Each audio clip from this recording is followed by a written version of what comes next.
बिहार के औरंगाबाद में लोकसभा इंतखाबात के लिए अजीम इत्तेहाद के उम्मीदवार उपेंद्र प्रसाद एक सड़क हादसे में जख्मी हो गए। हादसे में उनकी गाड़ी को काफी नुकसान पहुंचा है।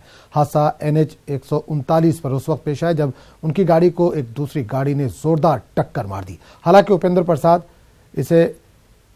इनको कत्ल करने की साजिश बता रहे, लेकिन पुलिस इसे एक सड़क हादसा मान रही है। हादसे के बाद इनके हामियों ने इसे कत्ल की साजिश बताते हुए सड़क जाम कर दिया और एहतजाज किया।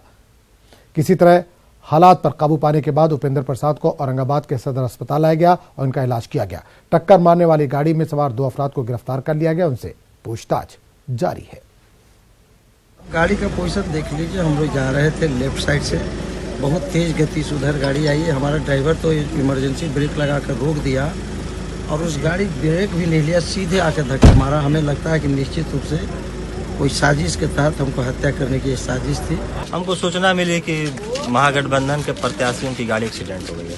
सूचना पर हम जगह पे आए तो ये देखा और उसके बाद अपने वरीय पदाधिकारी को सूचित किया। सभी लोग आए।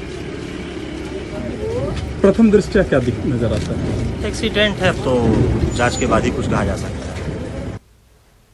पूर्वांचल के 53 सीटों पर सुहेलदेव भारतीय समाज पार्टी इंतखाबी मैदान में उम्मीदवार उतार सकती है। फैसला पार्टी के कौमी सदर ओम प्रकाश राजभर और पार्टी लीडरान की मीटिंग के दौरान लिया गया। रियासती सदर का कहना है कि उम्मीदवारों को लेकर बातचीत चल रही है, जल्दी पार्टी सदर इस पर गौर करेंगे।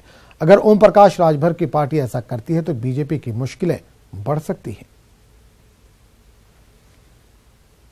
पार्टी के मुखिया माननीय ओम प्रकाश राजभर जी जो राष्ट्रीय अध्यक्ष हैं और हमारे जो राष्ट्रीय सचिव हैं, उन्होंने ये निर्णय लेने का मन बना लिया कि हम लोग उत्तर प्रदेश में 53 सीटों पर चुनाव स्वयं लड़ेंगे। उस क्षण तक हम ये चाहते हैं कि बीजेपी के समर्थन में रहें, बीजेपी के साथ दें, लेकिन ये है कि इस चुनाव में जो पार्लियामेंट्री चुनाव हो रहा है, इसमें जब बीजेपी हमसे साथ नहीं लेना चाह रही है तो अब आप मुझे मार जबरदस्ती साथ क्यों दें।